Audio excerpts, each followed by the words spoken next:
Welcome to the Teaching Tax Flow podcast, where the goal is to empower and educate you to legally and ethically minimize taxes paid over your lifetime.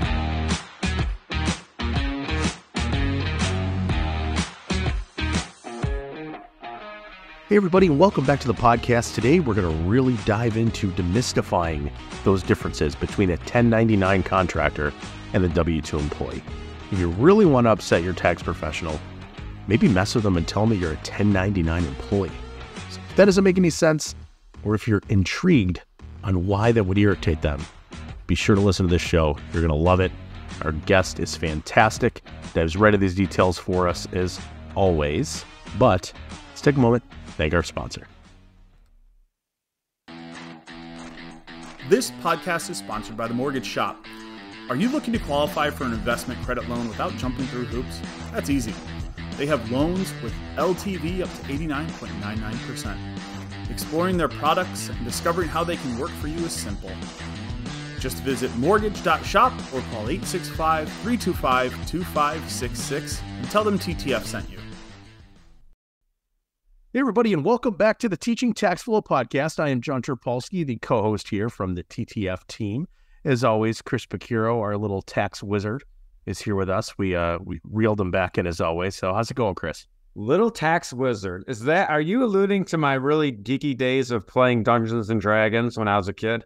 Because no, I was referring to the amount of hair that you have. Very little. So I haven't. Right. You know what? You say the pickleball jokes, and then I get to pull out the hair jokes on you. So this works out great.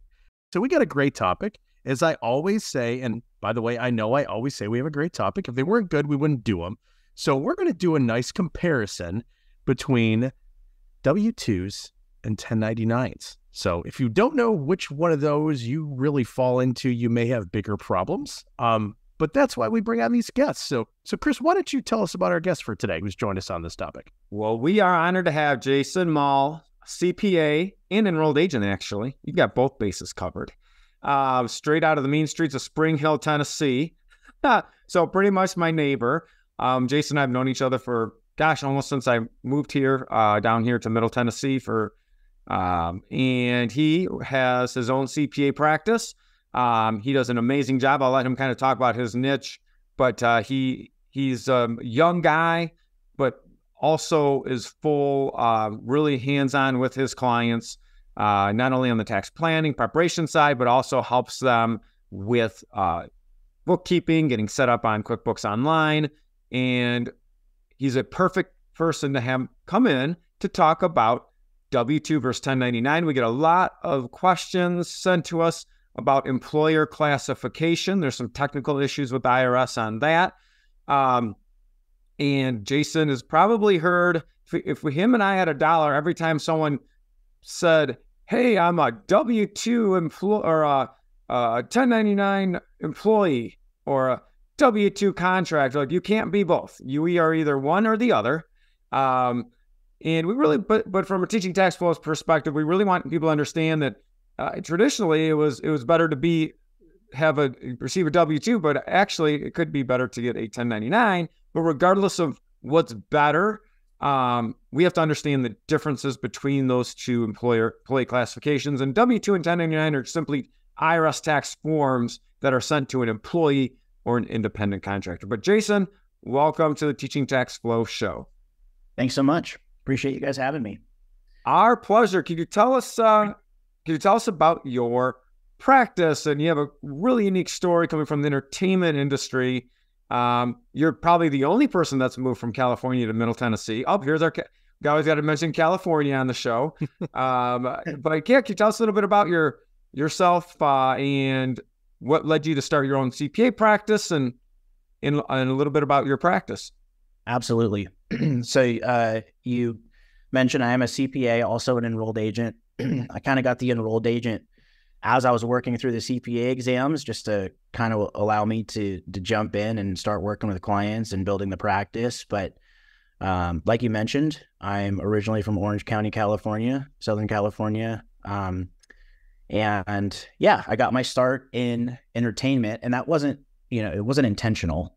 It just so happened that when I was, in college looking for jobs, trying to find a place to land and learn, the business and the industry, was working with a recruiter, and it just so happens that 75 to 80% of the CPA firms that they place people with are entertainment firms. So kind of just got thrown into it.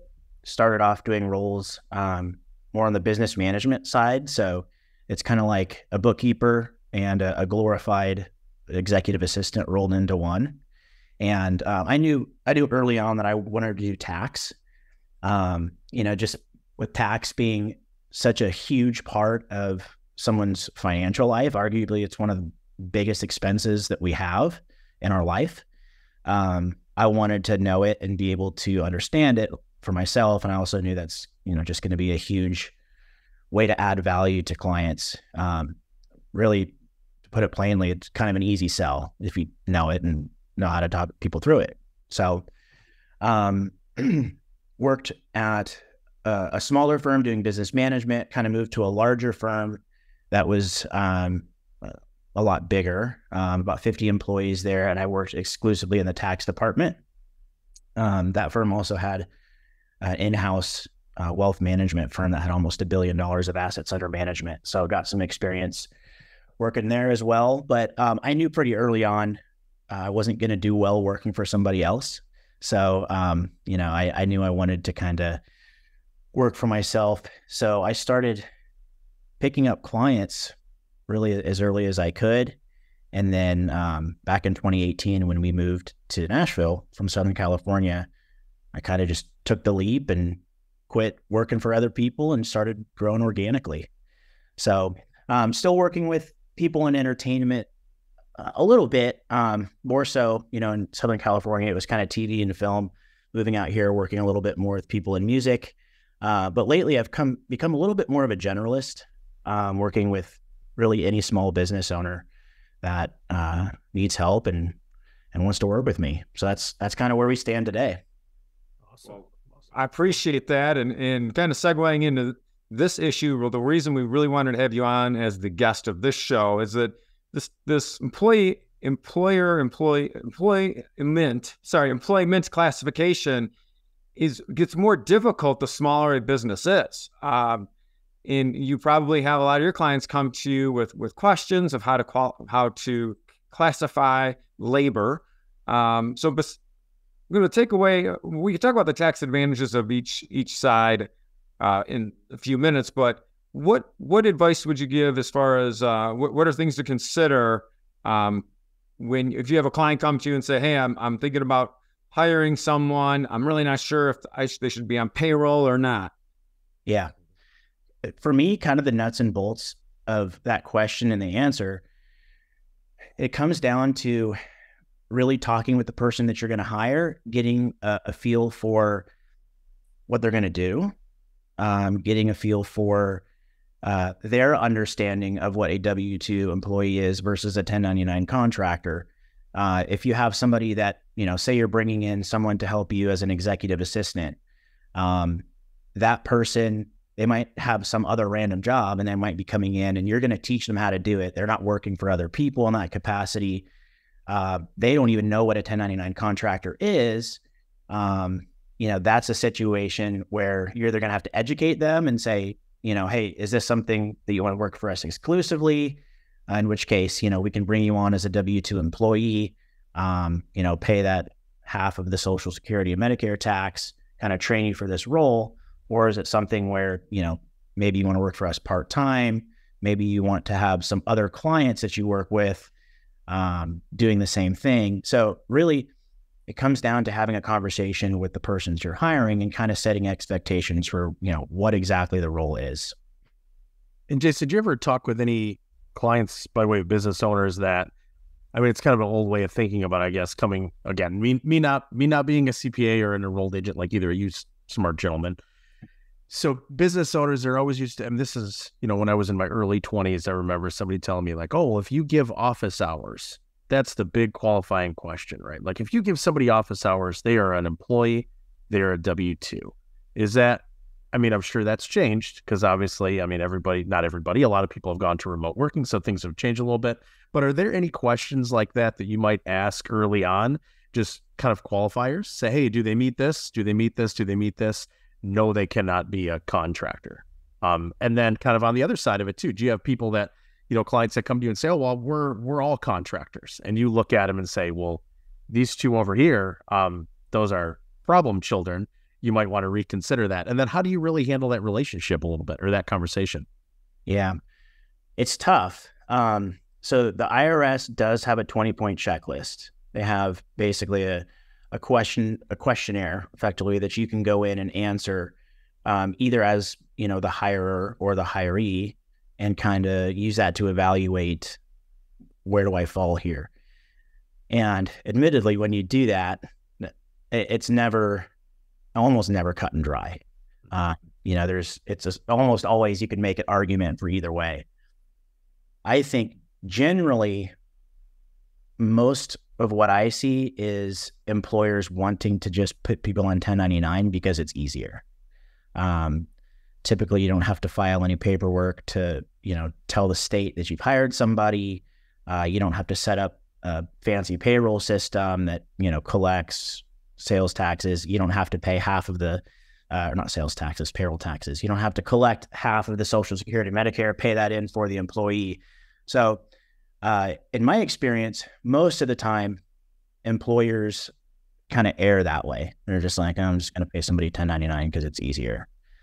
I would say that has become, in my experience, a little bit less of an issue in more recent years, partly because of the huge push to people to begin freelancing and having side hustles. I feel like a lot more people understand what it is to be a contractor or to be a 1099 person, a freelancer, as opposed to being an employee now than maybe 5-10 years ago. And so it might be a little bit easier to have somebody that wants to work with you that's more open to working as a contractor as opposed to wanting to come on board as a W-2 employee. Oh, it makes total sense. And then maybe some of the without getting too far into the weeds, but what are the ramifications for, say, an employee that goes out and hires all contractors, right? But yet they have an office. Their office is staffed. Like, there's a lot of red flags in something like that. Like, what does it look like? What kind of trouble are they in, for lack of better terms? Yeah, that's a good question. So actually, one of the first experiences that I had working as an accountant, I worked at a nationwide construction firm in college, and I don't have their information posted anywhere, so no one's going to know who it is. We won't dig it up, we promise. Yeah, you won't find it anyway. Good. They did work all across the United States. And so I came in college, I was probably a sophomore in college, and I was kind of acting as like a controller, handling payroll, paying bills, doing all that kind of stuff. And they had 20 to 30 contractors that would go out and work all across the U.S. every single week, doing construction and installation and things like that. And that's kind of one of the first things I noticed. There's this back and forth of like, are they contractors? Are they employees? And, there were issues at that job that I had about employment classification. There were some of those people that disagreed about being treated as a contractor. And, there could be ramifications with the IRS. If somebody feels like they're misclassified, they can file, I believe it's Form SS8, to basically send that into the IRS and ask for a determination on whether they're a contractor or not. If somebody's paid as a contractor and they disagree and they think they should be a W-2 employee, they could also potentially, I believe they could file like a substitute for a W-2 on their personal tax return. I believe that's Form 8919, if I'm not mistaken. And basically, so that's in that case, somebody gets a 1099 and they think they're a W-2 contractor or a W-2 employee, and they file that form, it could put the employer on the IRS's radar, and they could essentially do an audit and potentially make them file payroll tax returns, pay that Social Security and Medicare tax in on behalf of that contractor who should have been an employee. There's also unemployment issues, unemployment insurance issues. with, people that are, a super common one is someone that's paid as a contractor, and they don't even know what that is, and they get let go, and they go to file for unemployment, and the unemployment office basically says you're not an employee. You have no reportable wages to claim, as no premiums have been paid in for you as an employee, so you can't collect unemployment, and that could lead to a state audit in that case. So plenty of things can go wrong if you mess it up, and really, again, in my opinion, it comes down to being on the same page, the person that's hiring and the person that's being hired. If you have a conversation there, both parties understand what they're getting into, that can overcome a lot of potential hurdles. Absolutely. And this question actually for both of you guys. So regarding taxes, this is for, like our general listeners out there, contractors. I know we did an episode, and we have a lot of content on our courses about gig workers. So gig workers aren't necessarily just an Uber driver. We love our Uber drivers, as we always say. Those are your freelance graphic designers or writers or consultants, etc. So again, from the tax side, what would be the benefits? I know we talked about it a little bit, the benefits to actually, quote unquote, going into business for yourself as a contractor and those relationships with your clients versus the W-2 side. So let's almost envision this and kind of visualize this for somebody.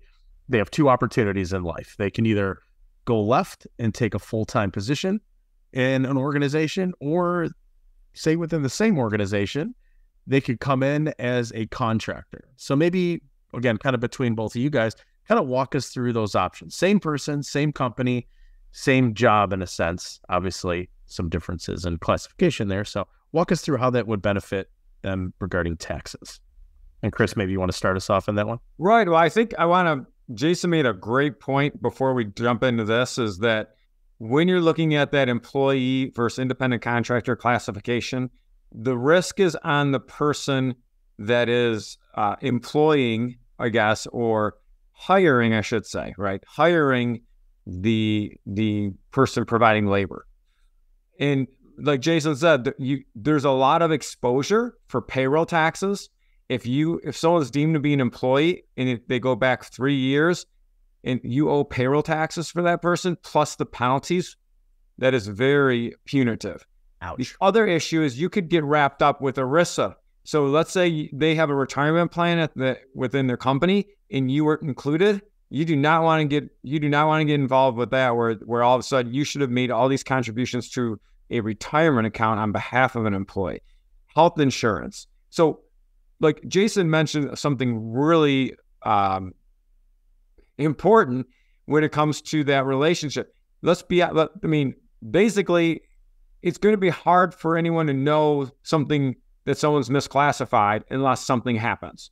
But what can happen is, and Jason mentioned, someone goes to get unemployment benefits, or someone's making $60,000, $70,000, $80,000 a year on a 1099, and they think in their mind their taxes are getting taken out, and they owe $20,000 on the taxes, and they can't pay. And then the IRS comes in and says, "Okay, well, wait a sec. You shouldn't have been an independent contractor anyway." And who do you think the IRS is going to be able to collect money from? A business owner that's employing several people, or this person that's kind of on an island that was misclassified. So the risk is all on the person paying. But with the Tax Cuts and Jobs Act of 2017, there are some advantages. We talked about that in our podcast, Not All Income Tax the Same. That's someone that's an independent contractor that maybe Jason could touch on. That they might get QBI deduction, or maybe they could take some legitimate expenses against that income. Yep. Those are the two major ones that come to mind for me. After the Tax Cuts and Jobs Act, that got rid of the 2%. I don't even remember it now. Was it a 2% AGI floor for employee expenses? Yeah, unreimbursed employee expenses. Correct. Right. So if you're a W-2 employee, it used to be that you could deduct your, it's kind of an oxymoron, but they called them unreimbursed business employee expenses or employee business expenses. But essentially, expenses that you incurred, in the line of work that you were doing as an employee, the IRS would let you take some of that as a deduction on your personal tax return, but that's gone after 2017.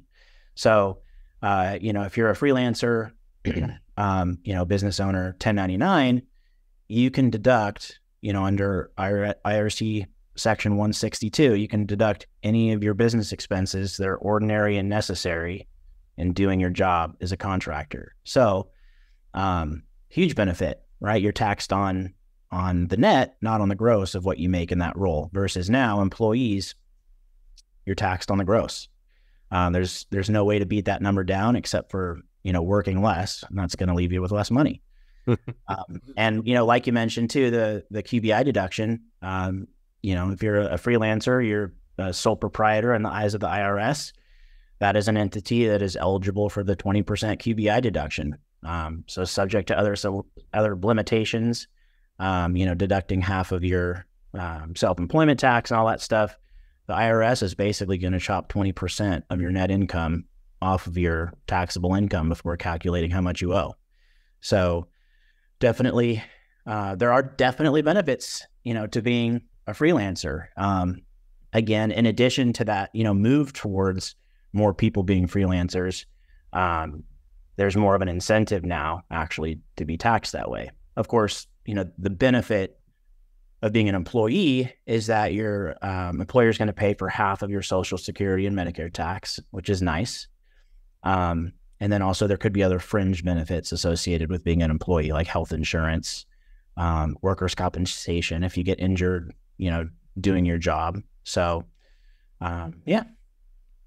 So really the benefits as a whole as being a 1099 far outweigh that of a W-2, but the W-2 is kind of a set it and forget it, right? Like you have almost zero control in some regard. You have very little control on the tax that's being paid versus if you're a 1099, a contractor, the ball's really in your court but again, that's the assumption that you have to make. If you choose to go in that direction, you have to be willing to take that role and responsibility of figuring that out, or you're going to get, in a sense, taxed to death if you do nothing, or you go the other way and just write off every single thing you could possibly think of, and then you're basically the most unbankable person on the planet if you go to buy a house, which is a whole other topic, which I know we've talked about over and over again in other episodes. And of worms.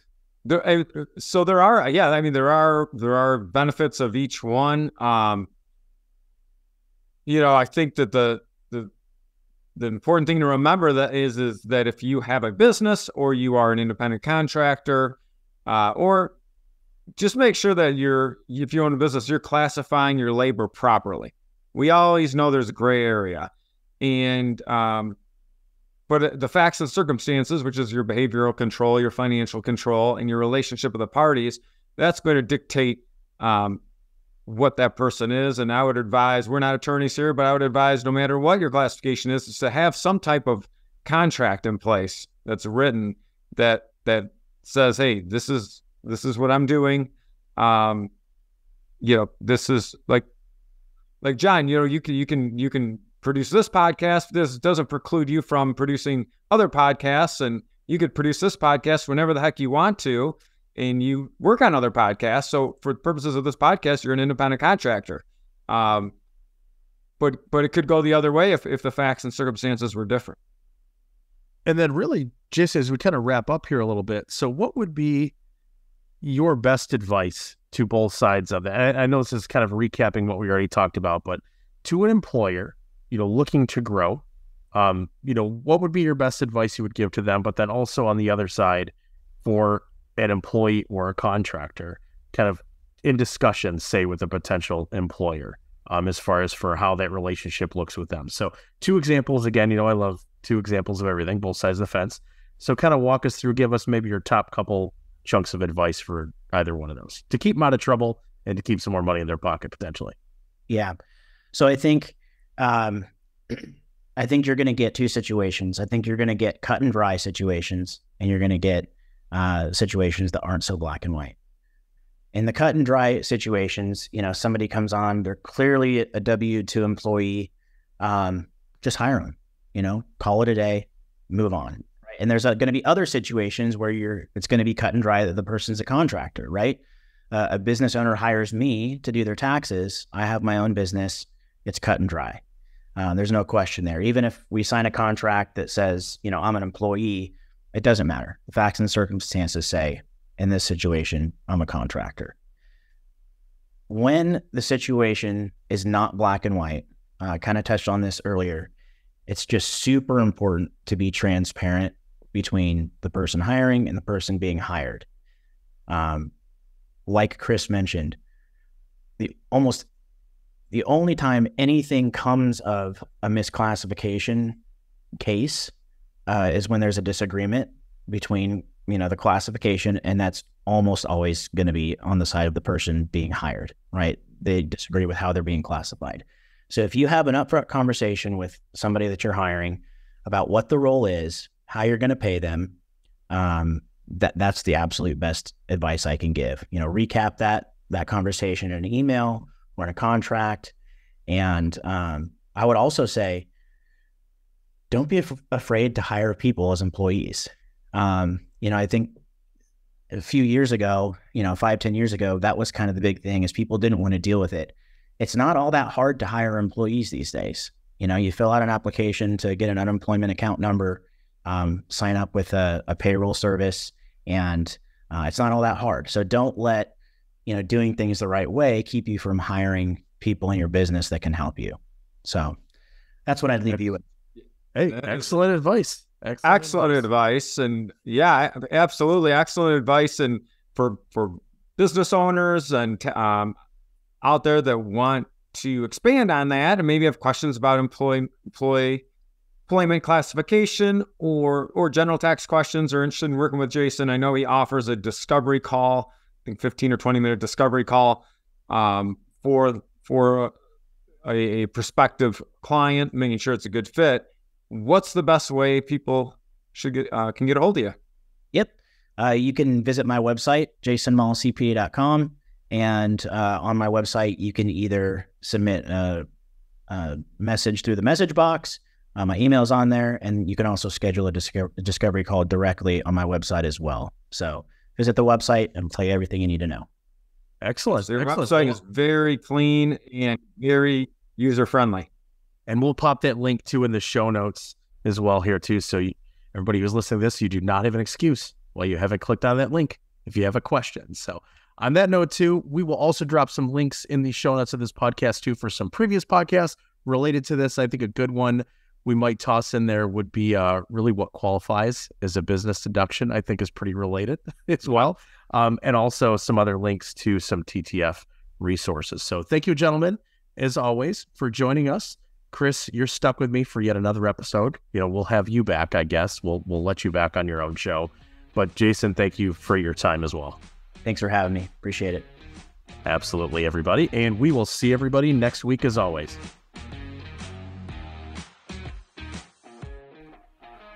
Hey everybody, John here, still from the Teaching Tax Flow team. Thank you so much, Jason, for joining us on this episode as we demystified those differences between a contractor, a 1099 contractor, and a W-2 employee, not that 1099 employee or a W-2 contractor. So clearly, if you listen to the show, you get my corny joke there.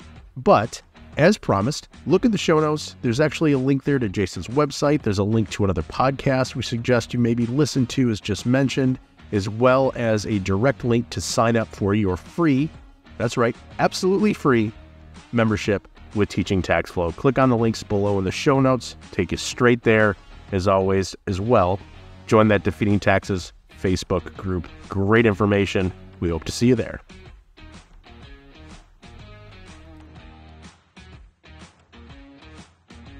The content of this podcast does not constitute an offer of securities. Offerings can only be made through an offering memorandum, and you should carefully examine the risk factors and other information contained in the memorandum.